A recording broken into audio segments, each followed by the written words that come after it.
Now at 9, some Muncie firefighters are under investigation. Find out what steps the city and the fire department are taking. And the fire in Richmond is almost completely contained. How residents in the area were impacted. Lights up and sound down. How one movie theater is showing movies for those with sensory issues. And we are 1 year away from the total solar eclipse. How the city of Muncie is preparing. Are these warm temperatures going to continue? And do we have storms on the horizon for the weekend? Delaware County's only live television newscast from Ball State University's Unified Media Newsroom. You're watching NewsLink Indiana. Good evening. Thanks for being with us. I'm Madeline Kerr. And I'm Logan Salzbrenner. We begin tonight with a developing story out of the Muncie Fire Department. According to city officials, the fire department was informed that some of the city's firefighters are under investigation. The firefighters under scrutiny over personal conduct that, quote, occurred without the knowledge or permission of the Muncie Fire Department or the city of Muncie. Officials say the fire department has not received any notice that the department itself is under investigation. Fire Chief Robert Mead immediately instructed all employees to cooperate with the investigation. Because this is an ongoing investigation, fire and city officials are declining to comment. And in Winchester, Town Square Cinema is turning the lights up and sounds down for moviegoers. On the second Monday of each month, the theater will have 2 theaters open for families and children looking to catch 2 censor-friendly films. According to the theater, the program started as a chance for families to hang out and to allow their children to be active during the screenings. General Manager of BNT Whitney Walser says that the lights are kept on, the sound is turned low, and fidget toys are available to create an accepting environment. Be able to just sit there for a minute and not have to worry about the judgment from other people is absolutely amazing. If I had enough families that wanted to do it once a week, I totally would. Just for them to have that confidence, and the kids too. And for mother Ashley Borister, the censor-friendly screenings allow her son Liam to watch movies he wants to see without staying seated the whole time. Sitting still is a very hard thing for him, so just letting him be able to get up and watch the movie and move as he pleases is a really nice thing. They can just be themselves but still get to enjoy a movie like everyone else. Doors open at 5:30 and the movies start at 6 o'clock. Tickets are $5 each and concessions will be available. In less than a year, community members in central Indiana, including those here in Muncie, will get to experience a once-in-a-lifetime event. A total solar eclipse is set to occur on April 8th, 2024. It will be the first to reach Muncie in over 1,000 years. The city of Muncie is preparing for that historic day by partnering with local businesses. It's something the planning committee says has gotten overwhelming positive response. People are excited about it, which is just a beautiful thing. Anything that brings people together and kind of overcomes all of those divisions that we put up is really, really exciting. So we've gotten really nothing but enthusiasm. Another nearby total solar eclipse won't happen until 2099, and even then, Muncie will not be in the path of totality. For more information can be found at eclipsemuncie.com. I am extremely excited about that. I think that is an incredible event to witness. Unfortunately, I'll be back home in Chicago at that point, but I'm honestly thinking about coming back to Muncie to see it. Yeah, I think plenty of people will come out for that, and tons of people were on campus today. I think they're just soaking up all of that sunshine today. It was absolutely gorgeous. Yeah, I'm hoping that's going to stick around. Dimitri, what can you tell us? Yeah, lots of sunshine today and a high temperature of 80 degrees. Now we have fallen just a little bit, as you can see, to 72 degrees, and those winds are going to stay fairly calm right now. Now, as we go on throughout the night, temperatures are going to fall. As you can see, 10 p.m. we're all the way down to 66, and by the time we get to 5 a.m. we are going to be down to 55 degrees. Now, we are going to be taking a look at if these temperatures are going to continue, as well as the air quality alert, and if there is going to be storms on the horizon for this weekend. Thanks, Dimitri. After firefighters spent 2 days battling the industrial fire in Richmond, it may be 99% extinguished by tonight or even tomorrow morning. But that blaze has reignited old frustrations over safety hazards and the facility, and it's sparked new fears among residents about the future of their health. Gwyneth Falloom talks to one resident about the blaze. Crazy. Residents still unable to return home Wednesday night. Have you been able to go drive by your home at all or see kind of what's going on there? Yeah, it's just a big smoke cloud coming up through the backyard. So you don't feel safe staying there? No. Matt Rudisil lives less than a mile away from the recycling plant. He says he, his wife, and their family pets evacuated in just a half hour. It's very stressful, and not knowing when and seeing the smoke clouds when you're coming from work and back home or back to wherever you're staying at. and not knowing when you're going to be able to get in and out of your home. Local business owners just outside of the evacuation zone also expressing their concerns. We started to wonder how far it was going to come. Owner Rick Schrader tells me he watched the fire rapidly spread from his business, Complete Power, across the street. We were watching it and had considered evacuating. Schrader says unfortunately a number of his employees have been displaced and is helping them as necessary, in addition to lending his parking lot as a temporary command post for law enforcement and media. We were glad to be able to help that we could, provide whether just restroom facilities or electricity or whatever, just to give somebody a chance to get out of the sun. Residents and community members say the building was mostly unused and abandoned, now demanding answers from the city. Driving by there all the time, you would see it and you'd be like, that's a fire hazard waiting to happen. Now, officials probably won't be able to identify the cause of that blaze until after the fire is extinguished and investigators can safely enter the plant. A member of the Massachusetts Air National Guard was arrested by the FBI today in connection with the leaking of classified documents that have been posted online. This comes after a fast-moving search by the government for the identity of the person who posted classified documents. Jake Teixeira was arrested and will be arraigned in federal court starting tomorrow. The leaked documents included detailed intelligence assessments of allies and adversaries alike, including on the war in Ukraine. Hundreds in Louisville came together to remember the victims of Monday's bank shooting. Hear one worker's response. And the White House has declared a drug is an emerging threat in the country. Find out what it is and how it has increased overdose deaths.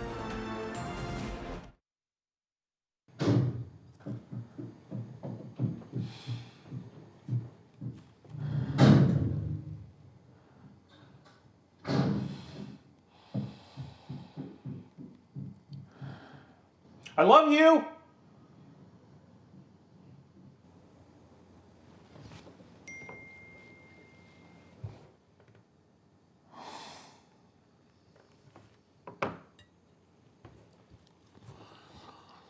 Prescription drug pricing points to corporate Freedom of the press is about your right to know. It's about your right to be informed. Today, there are real threats to press freedom and your right to know about the world around us. We must protect our right to know, no matter what kind of news is important to you. Before it's too late, understand the threats. ProtectPressFreedom.org. The central and midwestern U.S. averages more than 850 tornadoes each year, and lately, the number of floods has been rising in the region too. So chances are, there will be more twisters and floods near here again. And between school, sports, and social lives, chances are, you won't be with your kids when it happens. Will they know what to do? Ready.gov/kids has all the educational tools and information to make the conversation easy. When the time comes, chances are they'll feel prepared, not scared. So talk with your family today. Hey guys, it's me, Isabella Gomez, filling in for Smokey Bear because he's got more to say than just... Only you can prevent wildfires. Like, if you're outside enjoying a barbecue, don't let a hamburger distract you from fire safety. Make sure you aren't dumping your hot coals or ashes onto the ground because that could start a wildfire. So take wildfire prevention seriously and let's save the world one day at a time. Juntos con Smokey Bear, podemos hacerlo. Go to smokeybear.com to learn more about wildfire prevention. Welcome back. Hundreds of people came together in Louisville last night to grieve the victims of Monday's mass shooting, among them a bank employee opening up about survivor's guilt, as well as the governor who lost one of his best friends in the shooting. Katrina Nickel has the story. Amazing grace, how sweet the sound. With arms wrapped around each other, shoulders to lean on, familiar faces to hug. We're all very heartbroken. In the heart of downtown, welcome to the Muhammad Ali Center Plaza. Louisvillians took time to try and heal their hearts. This is our home. Honoring the 5 people who walked into Old National Bank Monday morning and were killed. We lost colleagues, friends, mentors. In the crowds of hundreds were Old National Bank workers like Ellen Nichols. I feel a lot of things. Most of it's guilt, knowing that I should have been there. Nichols was home Monday morning with her newborn daughter. She has been on maternity leave. And I had a friend in law enforcement that called me and said, "Ellen, where are you at?" And I said, "I'm at home." He said, "Oh, thank God, because there's a shooter at your bank. And it's not good." Nichols should be planning to return to work May 1st. Instead, she's left grieving her co-workers. But just knowing that I was supposed to be there and I get to see another day and my colleagues don't, it's very guiltful. She sat with co-workers and strangers as pastors, rabbis, doctors, politicians all tried to offer words of comfort. I believe in heaven, which means that while the body is mortal, the soul is eternal. And Tommy, I will see you again, and we will see all of these incredible individuals again. While there are still so many questions about why these 5 people's lives were taken, the focus right now is on remembering them. That's what we all need, is just prayers, love, support. Many leaders took the moment to thank the first responders. Some also called on Kentucky lawmakers to pass gun control laws that stop something like this from happening again. And for the first time in history, the White House has declared a drug to be an emerging threat in the country. The Biden administration made the declaration about the powerful synthetic opioid fentanyl combined with xylazine, an animal tranquilizer. Officials say it has been found in almost all 50 states and is linked to an increasing number of overdose deaths. The Drug Enforcement Administration says it was found in 23% of fentanyl powder and in 7% of fentanyl pills it seized in 2022. While the FDA has approved xylazine for use in veterinary medicine, it is not approved for use in humans. And are these warm temperatures going to stick around? And do we have storms on the horizon for the weekend? Find out after the break.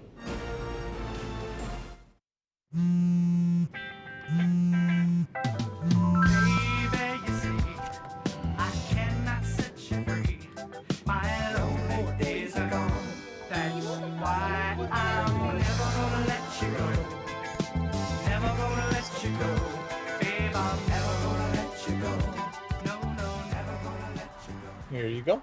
Thank you. Thank you.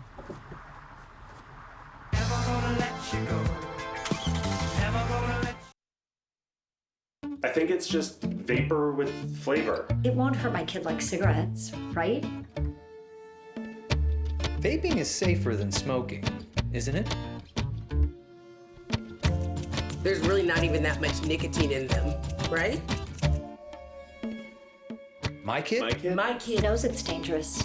Get your head out of the cloud. Today, nearly 8,000 kids will start vaping, maybe even yours. Learn about the dangers at talkaboutvaping.org. Emotes say a lot, but they can't say it all. Think your guildmate is struggling? Try these dialogue options.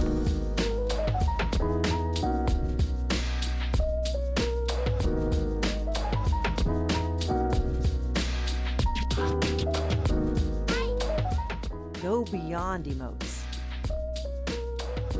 Check in with your guildmates at seizetheawkward.org.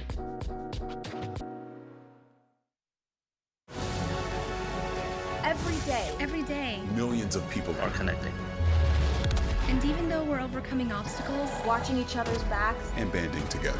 we should still make an effort. We should still make an to effort. get to know each other. On a deeper level. Father, Cosplayer, mentor.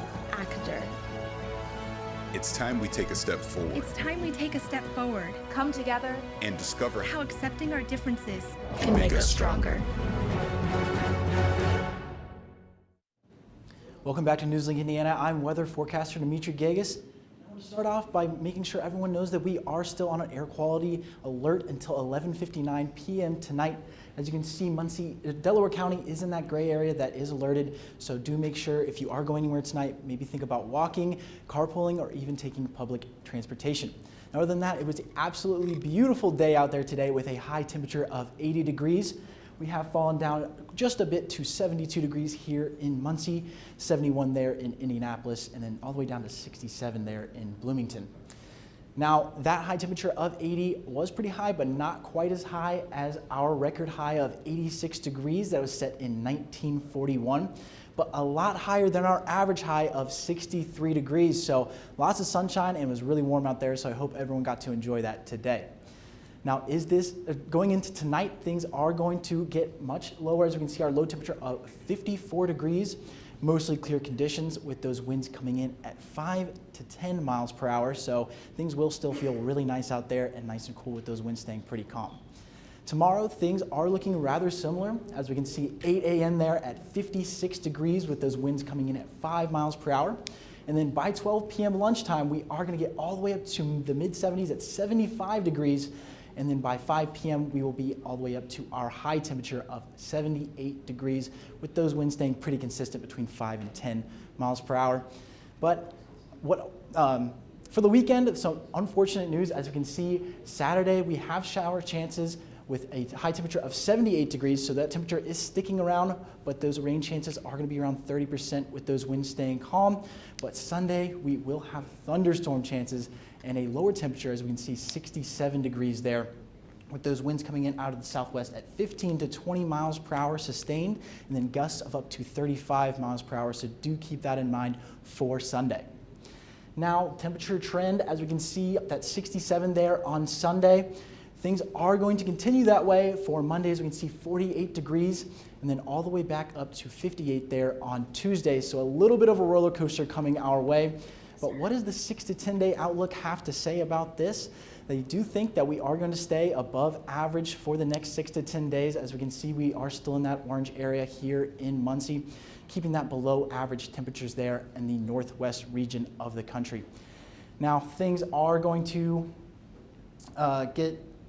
as we can see, Sunday, the thunderstorms, and then 48 there on Monday, back up to 58 on Tuesday, and then by Wednesday and Thursday, we are going to be all the way back up into the 70s, which is going to be absolutely beautiful.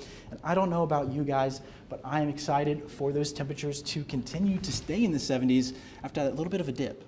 Absolutely, and with all of the terrible weather we've been having recently, it's been so nice to have these warm temperatures. I saw people sunbathing today. Yeah, campus has really come alive. I know here at NewsLink we've been going out to play Frisbee. I've seen people skateboarding. We played some volleyball, taken some really nice walks. Am I happy about those showers? No, I'm not. No, not at all. But I can live with it if the temperature stays above 60. What have you been doing enjoying this nice weather? I mean, today I was out there walking around campus. It was absolutely beautiful, sun shining all day. I saw lots of people, like you said, sunbathing, people in hammocks doing their homework outside. It was absolutely beautiful out there. Yeah, thank you so much, Dimitri. I'm sure the athletes are loving it too. Bryce, what can you tell us about sports? Thanks, Logan. One Ball State Club gives students a college athlete experience in the spring sports season for one Ball State program. It's almost over. All this and more after the break. Here's your sandwich, miss. Oh, thank you. And your burger. Awesome, thank you. And your bowl of boiling water, sir.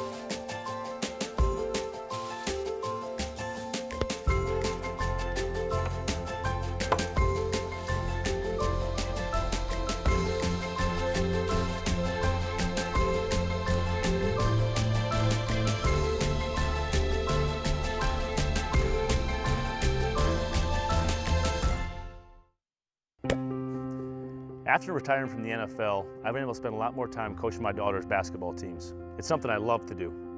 Through our games and our tournaments, we see all types of coaching, good and bad.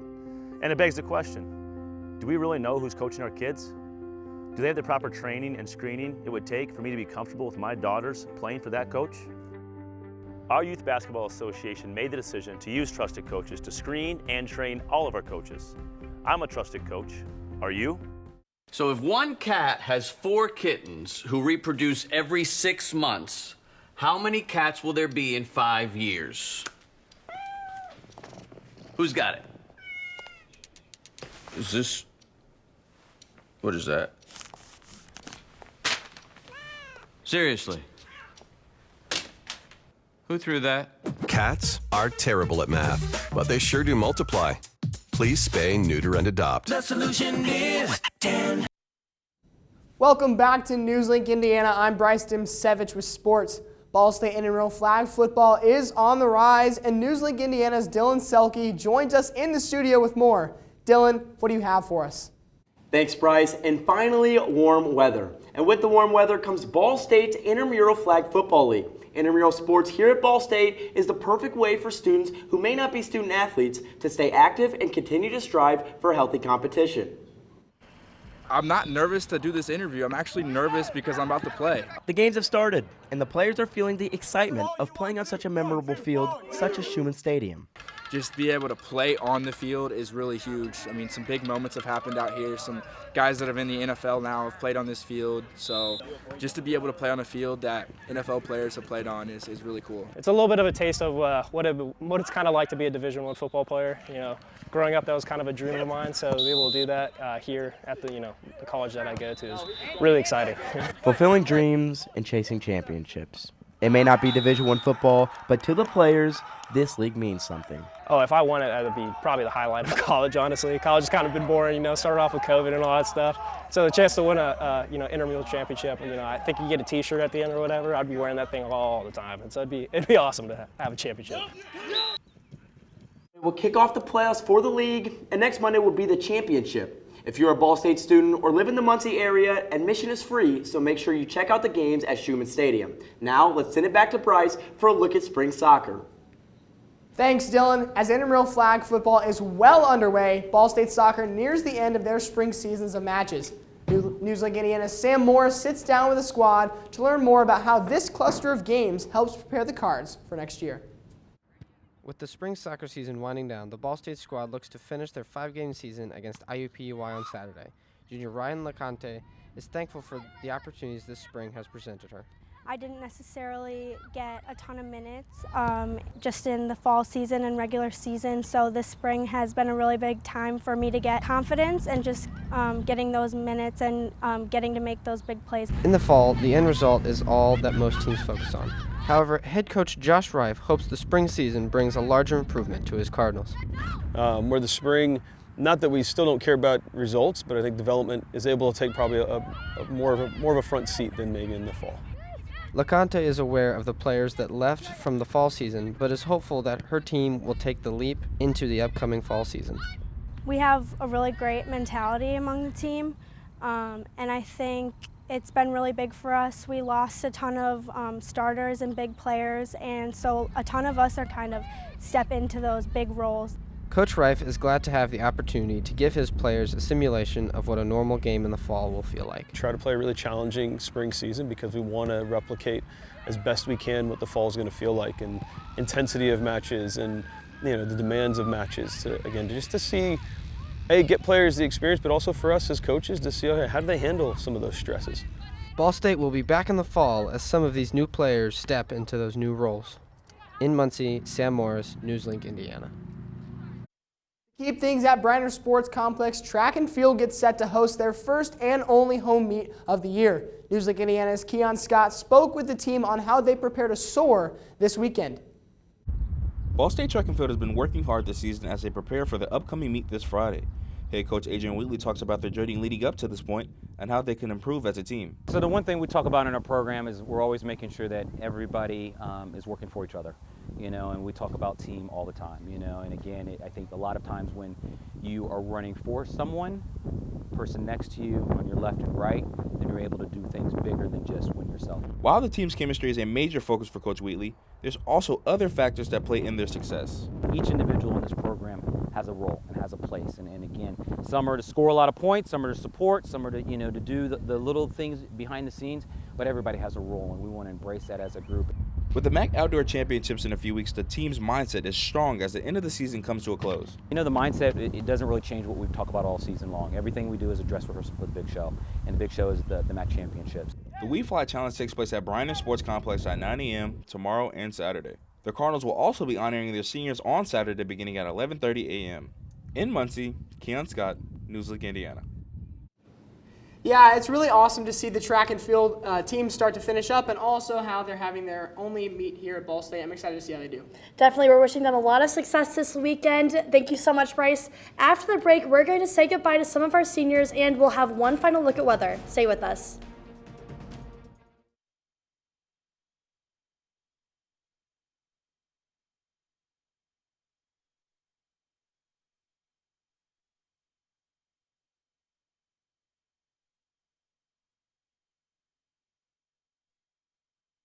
Here's your sandwich, miss. Oh, thank you.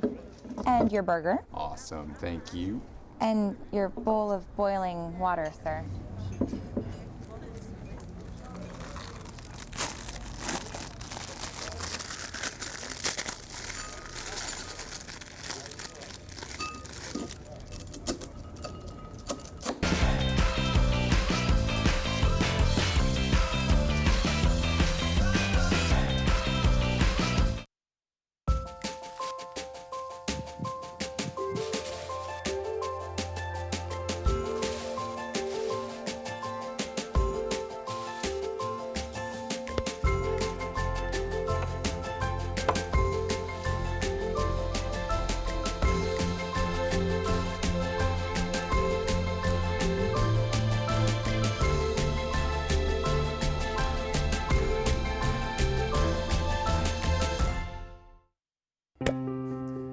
After retiring from the NFL, I've been able to spend a lot more time coaching my daughter's basketball teams. It's something I love to do.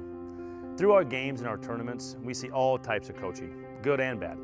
And it begs the question, do we really know who's coaching our kids? Do they have the proper training and screening it would take for me to be comfortable with my daughters playing for that coach? Our Youth Basketball Association made the decision to use trusted coaches to screen and train all of our coaches. I'm a trusted coach. Are you? So if one cat has 4 kittens who reproduce every 6 months, how many cats will there be in 5 years? Who's got it? Is this... What is that? Seriously? Who threw that? Cats are terrible at math, but they sure do multiply. Please spay, neuter, and adopt. The solution is 10. Welcome back. Here at NewsLink Indiana, we have a tradition of saying goodbye to our seniors at the end of the semester. Madeline? I cannot begin to explain how much NewsLink Indiana means to me. This organization has taught me so much, and I've grown as a reporter, anchor, producer, director, and as a person. I've gained friendships that I know will last me the rest of my life, and I've made memories I will never forget. I wish I had the time to thank everyone, but I'm going to make the most of the time that I have. Jack and Oliver, thanks for letting me be Kramer at your house. I'm glad we're neighbors. Alex, thanks for your somersaults and windmills. You're one of the most generous people I have ever met. Corinne, thanks for teaching me how to press the buttons. Samantha, thank you for not giving me strikes when I forgot my web stories. We are really going to live it up in Chicago together, I know. Livy, thank you so much for adding me to the Cardinal Weather team this year. I am so glad to call you my friend. Anna, thanks for the rides to class and for challenging me to become a better journalist. I'm glad I'm not scared of you anymore. Grace, thank you for always being the life of the party. You're one of the first friends I made in NewsLink, and I am so grateful for you. Thank you to my Aunt Mary, my Uncle Kevin, my Granny and Papa for all of your love and support. Thank you to my parents. I love you both very much. My mother actually drove all the way down from Chicago to watch this live in the studio tonight, so thank you for being here. And to everyone I didn't thank by name tonight, just know that I am so, so grateful for you too. And finally, to Logan. Logan, thank you for everything that you have done for me and for this organization. You're a fantastic producer, friend, and person, and I am so, so happy I get to call you my friend. I know you're waiting to do your goodbye for next week, so I'm going to quit while I'm ahead, but from the bottom of my heart, thank you very much. Now, there's another important senior we need to acknowledge. Dimitri is also graduating in a few weeks. Yeah, I just wanted to start off by giving a shout out to all the wonderful people that make NewsLink Indiana so great. Some of the hardest working, most down-to-earth people that I've ever had the pleasure of working with, and now I get to call them all my friends. A special shout out to Chief Weather Forecaster Hope Kleitch and Assistant Chief Weather Forecaster Oliver Moster for making our jobs so much easier with all of your hard work. It may be my last show here, but I will never forget all the lessons I have learned, great times I've had, and wonderful people that I have met. Even after this show ends tonight, I will always be a Cardinal. Thank you. Now with a final look at our weather. For Friday, we are going to be at 78, much like today. A lot of sun. For Saturday and Sunday, we are looking at chances for showers and thunderstorms, with Sunday being the chance for thunderstorms with a high of 67. Monday, we have that dip in temperature to 48 degrees with a slight uptick there on Tuesday. And then Wednesday and Thursday, we will have a lot of beautiful days, or 2 beautiful days there at 70 and 72, a lot like today once again. Thank you, Dimitri. That's all tonight for NewsLink Indiana. Be sure to join us tomorrow morning at 8 for our morning show, Waking Up with Cardinal Weather. And for news anytime, anywhere, go to ballstatedaily.com. Have a great night.